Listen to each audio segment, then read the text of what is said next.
Nick's plan pays off, Phyllis and Sharon's decision. The Young and the Restless spoilers update for Tuesday, March 25th, reveals that Nick Newman's plan will pay off as Phyllis Summers and Sharon Newman reach a decision. Devon Winters will also be alarmed over something he discovers. So some thrilling dramas on the way in Genoa City. After receiving updates from Michael Baldwin, Victor Newman will want to bring Lily Winters in the loop on what he's learned. There's no evidence that Aristotle is going after Winters, and his connection to Damian Kane just seems like a coincidence according to Michael. Lily should be relieved if Victor confesses that info, but he may also ask for a favor. Since Victor is concerned about Aristotle's next move, he may deliver a proposal and hope that Lily will help lure his old competitor into the spotlight. Some alarm sirens will go off for Devon on Tuesday's YNR episode, so he may have concerns if he hears this proposition too. Devon may think it's a terrible idea to risk getting on Aristotle's bad side, particularly considering Damian's connection to him.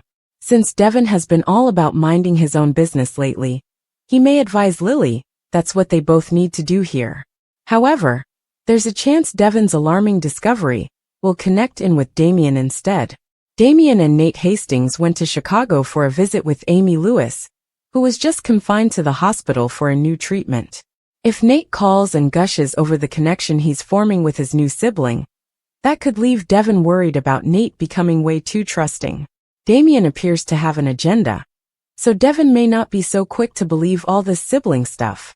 Across town, Nick's plan to assist Sharon and Phyllis should bring positive news. Phyllis and Sharon will take a moment to process the trauma they went through together, so that'll help them narrow down where to go from here. Sharon and Phyllis may conclude they're on the same page about not being full-blown foes anymore. That doesn't mean Phyllis and Sharon will be ready to start creating friendship bracelets, but tolerating each other should be good enough for now. Nick may make some predictions about Sharon and Phyllis remaining on this better road, but Phyllis will continue to deal with some personal struggles following the kidnapping mayhem. The Young and the Restless spoilers say Phyllis will lean on Billy Abbott later, during the week of March 24th to 28th, so remain tuned. Tracy and Sharon's alliance, Devon disturbed Rebel Claire. The Young and the Restless spoilers for the week of March 24th, 2025, are here. Fans can anticipate Sharon Newman to help Tracy Abbott. Devon Hamilton Winters learns distressing news. Plus Claire Grace Newman and Kyle Abbott violate the rules. Keep reading, and let's speak about what is coming up in the CBS soap opera. Tracy Abbott and Sharon Newman's alliance. During the week of March 24th, fans will see Tracy recognize that something is very wrong with her fiancé. Tracy even mentioned to Jack Abbott that it was like Alan was like a distinct person. Could it be that Alan is really Martin Laurent? In any case, Tracy will need to sort this out before getting off to Paris. Later in the week, Jack fears for Tracy's safety. Meanwhile, Sharon helps Tracy connect the connections about Alan. Yes, Sharon. After Tracy comes to some realization, she opens up once again to Jack. On Friday, though, Jack will fear for his sister's survival. Devon Hamilton Winters disturbed. Over with Devon, he will make a disquieting discovery. That same day, Victor Newman shares valuable intel with Lily Winters. Then we have the preview clip, which shows Victor informing Michael Baldwin that he has a history with Aristotle Dumas. Just who is this Dumas person? It's been mentioned that nobody knows what the man looks like. So, that seems to indicate that it's someone we recognize. I'm still wagering on Tucker McCall, or maybe even Mamie Johnson. Claire Grace Newman's rebellion. The Young and the Restless spoilers reveal that Claire and Kyle will violate the rules. It's not obvious what kind of rule the grown adults are breaking. Perhaps this is something that will anger Summer Newman or even Victor. In any event, it seems Claire is getting more bold.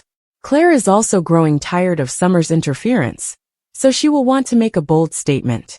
Week of March 24th, 2025. Fans will also see Billy Abbott set the record straight with Sally Spectra about Phyllis Summers. It is also stated that Billy discusses his latest plan with Red. However, while Sally later calls Billy's bluff, Phyllis receives some comfort from Nick Newman. It is also stated that Jack and Nikki Newman disagree. Could this be about Kyle's love quadrangle with Claire and Summer? Young and Restless Adam and Chelsea just got back together. And we already know what's going to break them up. Adam successfully wooed Chelsea back into his bed. But right before the sparks flew, the young and restless bad boy made a move that hinted at precisely how it would all fall apart. His own worst adversary indeed. It didn't take long for Adam to persuade Chelsea to give their relationship another shot. Once she moved in with him at the property for Connor's sake, it only took some banter over a bag of chips and an impressive home-cooked meal to earn him a kiss. Chelsea reciprocated in kind, not only delighting her ex with her culinary abilities, but also baking him a cake in a do-over of a failed attempt many years ago. Minutes later, they were savoring frosting off of each other in a bedroom after one asked the other, "Your wing or mine?" With plans to spend the night romping in bed whilst Connor games at the main house with Johnny, the deal appeared to be sealed on a Chatham reunion. Too unfortunate, we already see the writing on the wall for their first conflict. Right before Chelsea entered the parlor to alert Adam to the fact that she'd cooked dinner for him, Victor's son was on the phone conducting a terse call, presumably with an employee at Newman Media. He argued with the person on the other end of the line about running a burn piece on, who else? Billy Abbott. When the staff member balked at publishing a story with no source or facts, Adam snapped at them to make it an op-ed then, as long as it declared that Abbott's new media company was destined to collapse and burn. It appeared that Chelsea heard the tail end of the conversation when she mentioned payback, and Adam certainly looked freaked out thinking she'd caught him, but it soon became apparent that she was none the wiser. If she had witnessed, the evening might have taken an entirely different turn than it did. Why? Billy, of course, is her ex-boyfriend, and Adam is targeting him. Once it comes to light, it's not going to be a good look for Adam, who has rebuilt his relationship with Chelsea on the premise of being a changed man. She won't take kindly to him doing a hit piece on Billy's new business, given her ongoing guilt about the cheating, and considering how uncertain she was about believing Adam had turned over a new leaf. She's bound to query everything. She may even decide to cut and flee. Adam and Chelsea consent to dinner YNR. The revelation of Adam targeting Billy will either terminate their reunion or leave Chatham on very shaky ground indeed, especially if it escalates even further before she finds out what he's up to. At that juncture, even if Billy returns fire, Chelsea will blame Adam for starting the whole. Sharon and Phyllis were elated to reunite with their families. Sharon suspected that the perpetrator had some psychological training. Sally called Billy a hero for assisting save Sharon and Phyllis. Billy urged Phyllis to take time to recuperate, but she was adamant that throwing herself into work at Abbott Communications was the only way to get over her ordeal. Phyllis fretted that Billy was only working with her out of pity, but he assured her there was no one else he'd want to run the company with. An emotional Phyllis hugged Billy and credited him with sparing her life. Summer conveyed concern to Nick about Phyllis's state of mind. Chance found a remote-controlled device affixed to the gas line in the room where Sharon and Phyllis had been held, and he traced the device's purchase to a local hardware store. Sharon invited Nick to accompany her and Faith on a trip to Europe to visit Noah, but Nick declined. Nick and Sharon confided to one another that they'd each considered about becoming a couple again. Tracy caught Alan in a lie when he attempted to explain the messages about a security breach on his phone. Alan pushed the notion of getting married in Paris. Tracy asked Jack to escort her down the aisle. Tracy requested the use of the Jabot jet to fly to Paris to check out venues, but she was shocked when Alan scheduled a commercial flight without her. Jack and Diane cautioned that the wedding preparations seemed rushed. After Kyle mentioned that Sharon and Phyllis had been held hostage at an abandoned psychiatric clinic, Tracy found it curiously coincidental that Alan had been receiving messages about a clinic security breach at the same time. Claire interrupted yet another intimate moment between Kyle and Summer. Summer told Kyle that Victor wanted the two of them to get back together. Audra confessed to Holden that Nate had encouraged her to cultivate Holden, but she warned Holden not to take advantage of the situation. Nate and Damien proceeded to Chicago together after they learned Amy had been admitted to a hospital there for treatment. Lily was suspicious when she discovered Audra and Holden laughing over lunch. Chelsea just missed overhearing Adam instructing someone to disparage Billy in the press. Chelsea surprised Adam with a romantic supper, and they made love. What you missed on The Young and the Restless. Sharon and Phyllis remained in the basement prison determined to locate the surveillance camera their captor had been using. They decided to openly search for it since they knew the voice was watching them anyway. Phyllis determined they needed to let out a little aggression during their search, so they chose to just trash the place, and it felt good. The women tore apart pillows and smashed lights while cursing Jordan and Ian, as they believed those two were ultimately culpable for what had been happening to them. Sharon also destroyed a bookcase and offered Phyllis an apology for what she unwittingly did to her family while on PCP. It turned out that Alan's plan may have worked when Phyllis told Sharon that she didn't want to speak about that anymore. Phyllis eventually saw that she needed to stop blaming Sharon for that.